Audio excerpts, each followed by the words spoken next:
নমস্কাৰ আপুনি চাই আছে দুপৰৰ শিৰোনাম মই জয়ন্ত মাধৱ গোস্বামী আজি বিটিসি নিৰ্বাচনৰ প্ৰথম পৰ্যায়ৰ ভোট গ্ৰহণৰ প্ৰচাৰ অভিযানৰ অন্তিম দিন 7 ডিসেম্বৰত বাক্সা আৰু উদালগুৰি জিলাত অনুষ্ঠিত হ'ব প্ৰথম পৰ্যায়ৰ নিৰ্বাচন দুইখন জিলাত 21খন আসনৰ বাবে অনুষ্ঠিত হ'ব প্ৰথম পৰ্যায়ৰ নিৰ্বাচন বৰভূমিত এতিয়া তীব্ৰতৰ হৈছে নিৰ্বাচনী প্ৰচাৰ অভিযান প্ৰথম পৰ্যায়ৰ নিৰ্বাচনলৈ মাজত মাত্ৰ এটা দিন বাকি থকা অৱস্থাত দিনে নিশাই নিৰ্বাচনী প্ৰচাৰত ব্যস্ত হৈছে বিভিন্ন ৰাজনৈতিক দল নিজৰ প্ৰাৰ্থিক জয় কৰোৱাৰ স্বাৰ্থত ভোটাৰক আকৰ্ষিত কৰিবলৈ বিভিন্ন পন্থা লৈছে নেতাসকলে বিটিসিত কংগ্ৰেছ এআইডিএফে যৌথভাৱে চলাইছে প্ৰচাৰ সমান্তৰালকৈ বিজেপি বিপিএফ গণসুৰক্ষা পাৰ্টি আৰু ইউপিপিএলেও ধাৰাবাহিকভাৱে চলাই গৈছে নিৰ্বাচনী প্ৰচাৰ অভিযান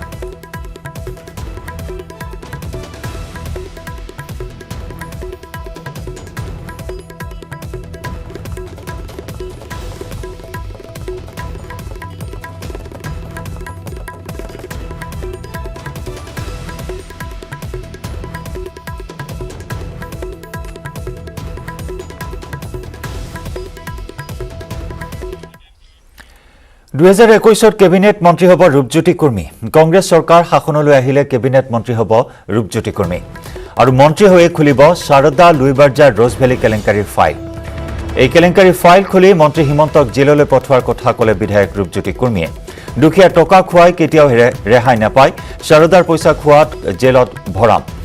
বিধায়ক কুৰ্মীৰ মন্তব্য 21ত ৰাজ্যত কংগ্ৰেছৰ চৰকাৰ হোৱাটো প্ৰায় নিশ্চিত কংগ্ৰেছৰ চৰকাৰ হ'লে তেওঁ মন্ত্ৰী হোৱাত কোনেও বাধা দিব নোৱাৰে গতিকে মন্ত্ৰী হৈয়ে প্ৰথম কাম কি কৰিব তাকো ক'লে ৰূপজ্যোতিয়ে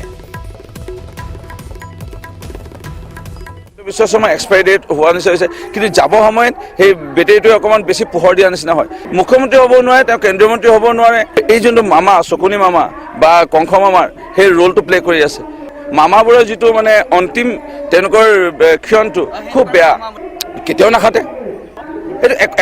21ত আমাৰ কংগ্ৰেছ চৰকাৰ আহিব আৰু মই যিকোনো এটা দপ্তৰৰ মন্ত্ৰী হ'মেই কেবিনেটত প্ৰথম দিনাখনে প্ৰথম বৈঠকত প্ৰথম সিদ্ধান্ত হ'ব যে পুৰণা যিবোৰ ফাইল শাৰদা কেলেংকাৰী লুইচ বাইজাৰ কেলেংকাৰী ৰ'জভেলি কেলেংকাৰী সেইবোৰ ফাইলটো কিন্তু প্ৰথম খোল খাব লাগিব প্ৰথম বহিয়ে 1 ছেকেণ্ডত মই ডাইৰেক্ট প্ৰথম কাম শাৰদা ফাইল খোল খাব লাগিব ৰ'জভেলি ফাইল খোল খাব লাগিব কিমান মানুহ মৰিলে কিমান মানুহক ঠগিলে এই কথাবোৰ ফাইল খোল খাব লাগিব একদম স্বাভাৱিক মই মন্ত্ৰী হ'ম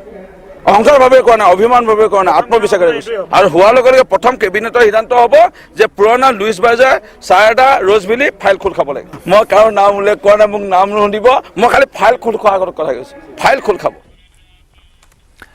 এজন অভিযন্তাৰ মাহিলী দৰমহা কিমান হ'ব পাৰে আপুনি মই কল্পনা কৰিব নোৱাৰা দৰমহাৰ প্ৰস্তাৱ আহিছে গুৱাহাটী আইআইটিৰ শিক্ষাৰ্থী অভিযন্তালৈ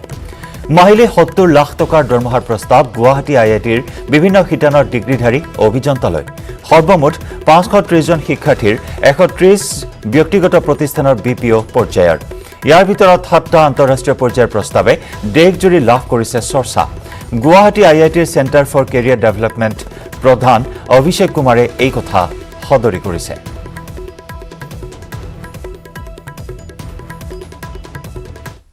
IIT Guwahati started on December 1. Generally, the placement process goes in phase 1 and phase 2. So, current placement process starts from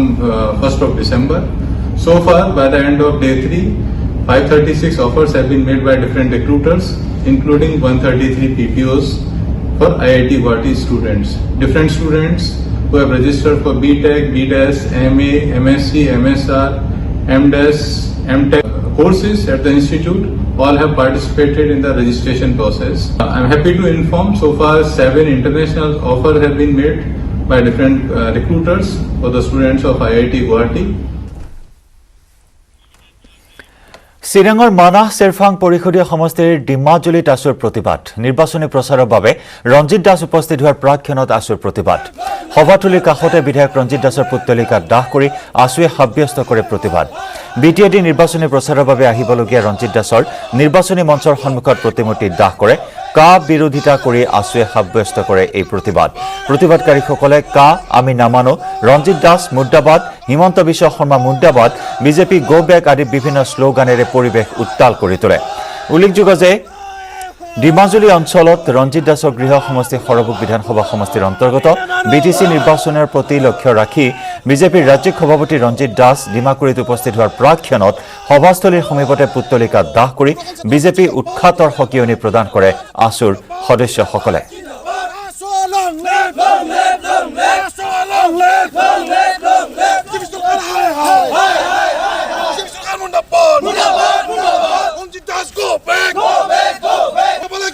আমি কোনো পধ্যেই কা নামানো। অসমৰ ৰাইজে বিটিচি ৰাইজে কোনোদিন কা মনা নাছিল আৰু ভৱিষ্যতেও কোনোদিন নামানিব। আমি তেজ দিম, আমি প্ৰাণ দিম, আমি অসমীয়াই কেতিয়াও কা নামানো, এই কথা স্পষ্ট।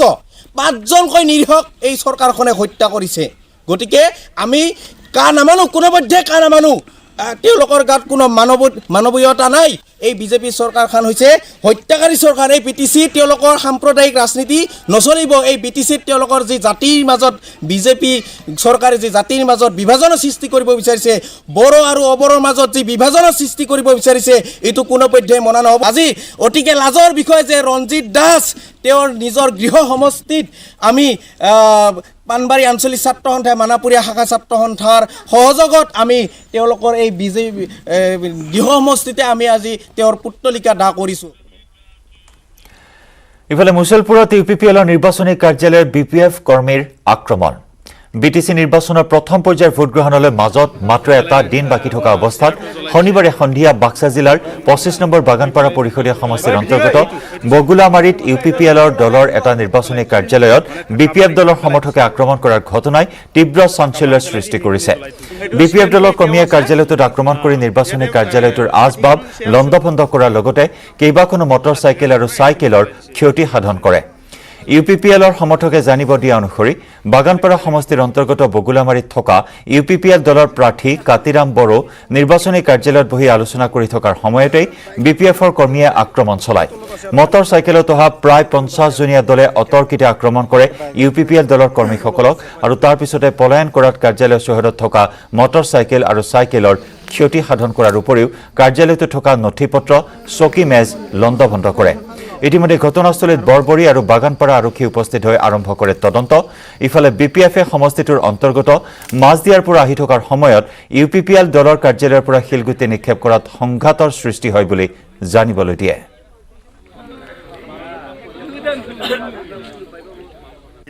অফিচত বহি আছিলোঁ, তেখেতসকলে এই অফিচৰ পৰা বিপিএফৰ অফিচৰ পৰা আগৰ চুপাত মানে মাছদিয়া চুপালৈকে ইহঁতে মানে আপডাউন হৈ আছে। 100ৰ আপ হ'ব মানে কৰি আছে, বিপিএফৰ মানুহখিনিয়ে অহা যোৱা কৰি আছে। গতিকে ইয়াত আমি ইহঁতক কোনো এটা মানে শব্দ এটা মানে ব্যৱহাৰ কৰা নাই। আমি ইয়াত আৰামছে বহি আছোঁ। তেখেতসকলে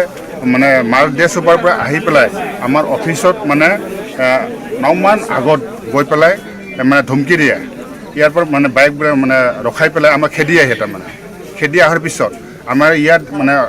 যিহেতু মানে কম মানুহ আছিলে, গতিকে আমি ইয়াৰ পৰা পলাই মানে কিবাকে নিজৰ জীৱনটো মানে ৰক্ষা কৰিছোঁ। ইয়াত মানে আমাৰ মেজৰলি ইউথ অফিচৰ এক্স চেয়াৰমেন অবলা ৰামচিয়াৰী তেখেতৰ নিৰ্দেশতে এইবিলাক মানে কাম মানে হ'ব গৈ আছে। শিৱসাগৰ নগৰত ভয়ংকৰ অগ্নিকাণ্ড। জ্বলি ছাই হ'ল 5টাকৈ ব্যৱসায়িক প্ৰতিষ্ঠান। বিধ্বংসী জুইত এটা ঘৰো ভস্মীভূত হয়। এটি ৰোডৰ খাট পথাৰত এই অগ্নিকাণ্ডৰ ঘটনা। কেইবা লক্ষাধিক টকাৰ সা সম্পত্তি নষ্ট হয় অগ্নিকাণ্ডত। শ্বৰ্ট চাৰ্কিটৰ পৰাই এই অগ্নিকাণ্ডৰ সূত্ৰপাত হোৱাৰ সন্দেহ কৰা হয়। 5খনকৈ ব্যৱসায়িক প্ৰতিষ্ঠান জ্বলি ভস্মীভূত হয়। সমান্তৰালকৈ এটা বাসগৃহলৈ সম্প্ৰসাৰিত হয় জুই। কেইবা লক্ষাধিক টকাৰ সা সামগ্ৰী জ্বলি চাৰখাৰ হয় এই বিধ্বংসী অগ্নিকাণ্ডত। শ্বৰ্ট চাৰ্কিটৰ ফলত এই অগ্নিকাণ্ডৰ সূত্ৰপাত হোৱা বুলি সন্দেহ কৰা হৈছে।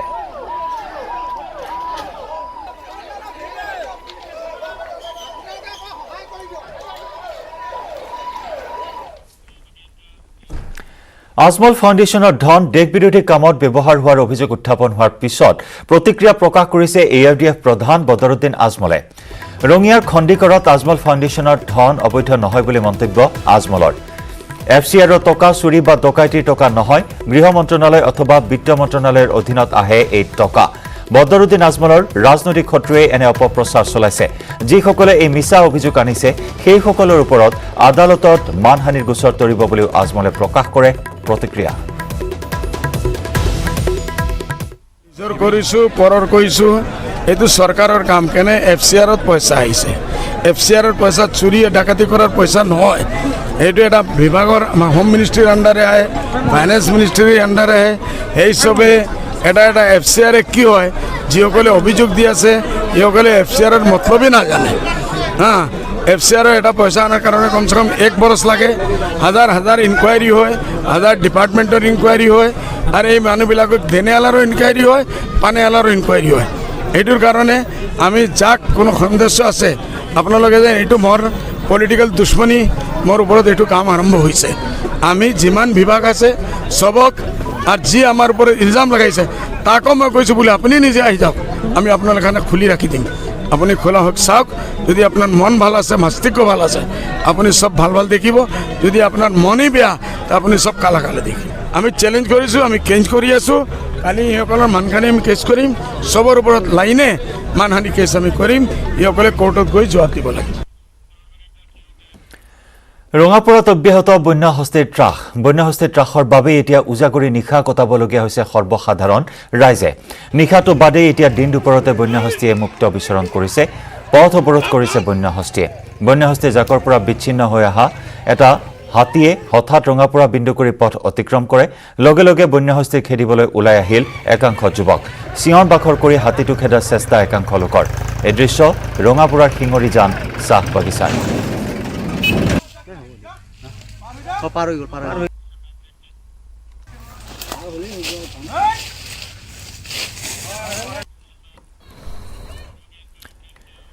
খবৰৰ ধাৰা আমি অব্যাহত ৰাখিম দুপৰৰ শিৰোনামত লৈছো এটি বাণিজ্যিক ডিচেম্বৰৰ পৰা বন্ধ থাকিব গুৱাহাটী উত্তৰ গুৱাহাটীৰ ৰোপৱে সেৱা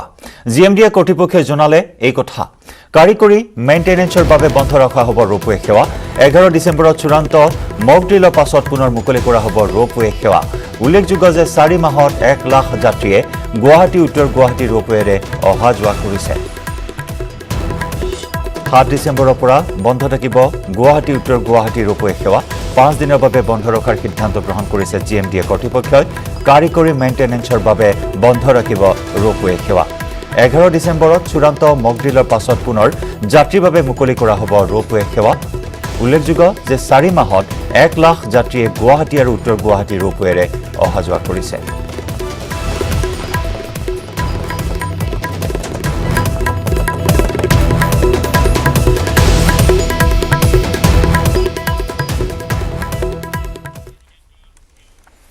চাকৰিৰ নামত ডিব্ৰুগড়ত বিয়াগুম কেলেংকাৰী উত্তৰ পূব সীমান্ত ৰেলৱেত নিযুক্তি দিয়াৰ সপোন দেখুৱাই নিবনুৱাৰ পৰা লাখ লাখ টকা লুটিলে দুৰ্বৃত্তই প্ৰবঞ্চকে লুটিলে ধন চাকৰি দালালৰ ৰূপত অসম চিকিৎসা মহাবিদ্যালয়ৰ এগৰাকী জ্যেষ্ঠ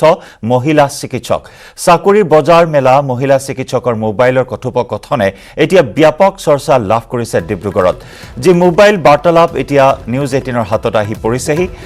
চাকৰিৰ প্ৰলোভনেৰে 22 লাখ টকা সংগ্ৰহ কৰিছে ডিব্ৰুগড় অসম চিকিৎসা মহাবিদ্যালয়ৰ অজন্তা হাজৰিকা শইকীয়া নামৰ জ্যেষ্ঠ চিকিৎসকগৰাকীয়ে অভিযোগ অনুসৰি অভিজাত ঘৰৰ তথা উজনি অসমৰ এখন জিলাৰ বৰ্তমান উপায়ুক্তৰ ভাই বোৱাৰী অসম চিকিৎসা মহাবিদ্যালয়ৰ জ্যেষ্ঠ চিকিৎসক অজন্তা হাজৰিকা নামৰ মহিলাগৰাকীয়ে নিজৰ গাড়ী চালকৰ জৰিয়তে অমল নাথ সহ 3জন যুৱকৰ পৰা 7 লাখ আৰু 8 লাখ টকাকৈ ধন উৎকোচ লৈছে অৱশ্যে ইয়াৰে কিছু অংশ পৰৱৰ্তী পৰ্যায়ত ঘূৰাই দিয়ে যদিও বাকি ধন বিচাৰিলে চাকৰি পাবই বুলি প্ৰলোভিত কৰি আহিছিল আনহাতে ধন উভতাই দিয়াৰ কথা ক'লে বিভিন্ন ধৰণে ভয় ভাবুকি দিয়াৰ অভিযোগ উত্থাপন কৰে ভুক্তভোগীয়ে মন্ত্ৰীৰ সৈতে থকা ফটো দেখুৱাই বিভিন্ন ধৰণে ভাবুকিহে প্ৰদান কৰিবলৈ ধৰে ভুক্তভোগী যুৱকক ডক্টৰ অজন্তা হাজৰিকা মেডিকেল কলেজৰ তেওঁৰ ড্ৰাইভাৰ এটা আমাৰ ঘৰৰ ওচৰত ভাড়া থাকে তো তেতিয়া মানে কি একদিন মোৰ সৰল ল'ৰাটোক মানে কৈছে তহঁতে বেকাৰ বহি আছ কিবা চাকৰি টাকৰি লাগিলে ল'ব পাৰ তো কৈছে ক'ত চাকৰি পাম এনেকৈ আমাৰ ডক্টৰ এটা আছে যিটো গাড়ী চলাওঁ তেওঁ চাকৰি টাকৰি দিয়ে আৰু আহি কিনে আমাৰ তেওঁৰ লগত লগ কৰি যোৱা আমি লগ কৰিলোঁ লগ কৰাৰ পিছত সিহঁতে ক'লে যে এনেকৈ পইচা পাতি লাগিব আপোনাৰ ল'ৰাখনৰ চাকৰিৰ কাৰণে 6 লাখ টকা লাগিব তেওঁৰ এজন লগৰীয়া আছে গুৱাহাটীত থাকে তেওঁৰ ঘৰৰ এড্ৰেছ দিলে বেংকৰ এড্ৰেছ দিলে যে ইমান টকা 3 লাখ টকা তেওঁৰ একাউণ্টত পঠিয়াই দিবা আৰু 3 লাখ টকা আমাক কেছ দিবা অজন্তা হাজৰিকাক 3 লাখ টকা কেছ দিলোঁ আৰু তেওঁৰ লগত যিজন আছে গুৱাহাটীত থাকে তেওঁক 3 লাখ টকা আমি বেংকৰ থ্ৰুতে পঠিয়াই দিলোঁ। তেওঁলোকে ৰাজীৱ পাৰেশ্বৰ, এইটো ৰেলত চাকৰি দিব বুলি কৈছিলে। গুৱাহাটীত ভাল ভাল হেৰিৰ লগত ছাৰৰ লগত কথা আছে, তেনেহ'লে আমি তোমালোকক চাকৰিটো দি দিব পাৰিম। মোৰ পৰা ল'লে 6 লাখ টকা, আৰু এজনৰ পৰা লৈছে 7 লাখ টকা, আৰু এজনৰ পৰা লৈছে 8.5 লাখ টকা। ফোন কৰিলে যি টি কথা পাতে, মোক যি টি গালি পাৰে ফোনত, আপোনাক পুলিচক দিম, অমুক দিম, তমুক দিম, তেনেকৈ কথা পাতি আছে। মই সৰ্বানন্দ সোণোৱালৰ লগত ভাল এনেকৈ বুলি কয়, হিমন্ত বিশ্ব শৰ্মাৰ লগতো আছে এনেকৈ বুলি আমাক ফটো দেখুৱাইছে।